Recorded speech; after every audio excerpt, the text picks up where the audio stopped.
दोस्तों, आज की कहानी है संघर्ष ही जीवन है। जो मुस्कुरा रहा है उसने दर्द को पाला होगा, जो चल रहा है उसके पाँव में छाला होगा। बिना संघर्ष के इंसान चमक नहीं सकता, जो जलेगा उसी दिए में उजाला होगा। संघर्ष क्यों बचे संघर्ष से? संघर्ष ही तो जीवन की आत्मा है। जितना कठिन संघर्ष होगा उतनी ही शानदार जीत होगी।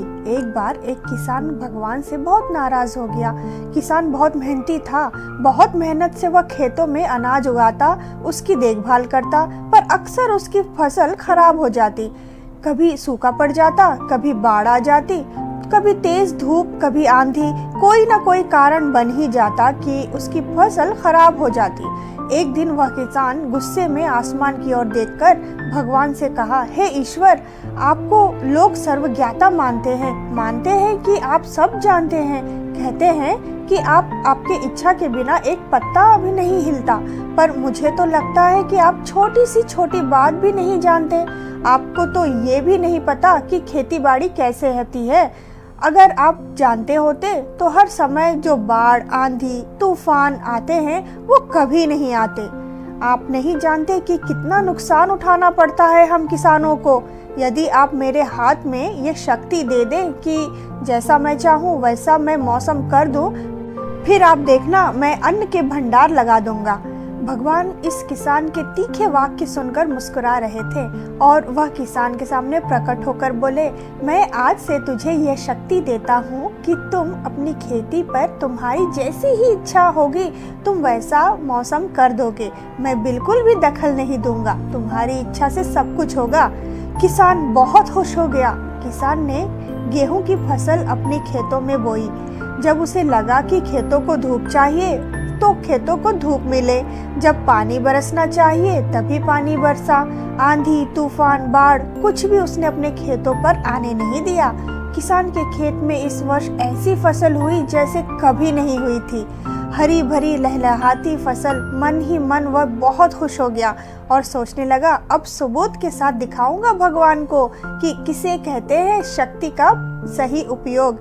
मेरी सफलता देखकर उन्हें अपने नियम जरूर बदलने पड़ेंगे। कुछ दिन गुजरे, फसल काटने को तैयार हो गए। किसान बहुत उत्सुकता से अपने साथ फसल को काटने लगा, पर जैसे ही उसकी नजर गेहूं के बालियों पर गया तो उसने अपना सिर पीट लिया और वह रोने चिल्लाने लगा। गेहूं की एक भी बाली के अंदर गेहूं का दाना नहीं था, सारी बालियां अंदर से खाली थी। किसान बहुत दुखी हो गया। उसने भगवान को रोते हुए कहा, हे प्रभु, तुमने ये मेरे साथ क्या किया? क्या तुमने मुझे कोई सजा दी? भगवान बोले, पुत्र, ये तो होना ही था। तुमने पौधों को संघर्ष करने का मौका ही कहाँ दिया। ना तो तुमने उन्हें आंधियों से जूझने दिया, ना तेज बारिश को सहने दिया और ना ही धूप में तपने दिया। एक भी चुनौती का सामना तुमने उन्हें नहीं करने दिया। इसीलिए सारे पौधे अंदर से खोखले रह गए। जब आंधी, तूफान, तेज बारिश और धूप पड़ती है तभी ये पौधा अपने अस्तित्व को बचाने के लिए संघर्ष करते हैं और इसी संघर्ष से एक बल पैदा होता है जिसमें शक्ति होती है, ऊर्जा होती है और यही ऊर्जा पूर्ति तेरे गेहूं के दानों की तरह जो नहीं फूटी।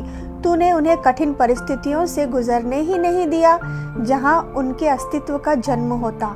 सारे बालियां इसीलिए खाली है। इसमें एक भी गेहूं का दाना इसीलिए नहीं है क्योंकि तुमने अपने पौधों को संघर्ष कराया ही नहीं।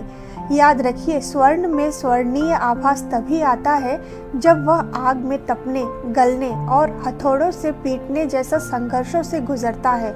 कोयले का टुकड़ा हीरा तभी बनता है जब वह उच्च दाब और उच्च ताप मुश्किल परिस्थितियों से गुजरता है।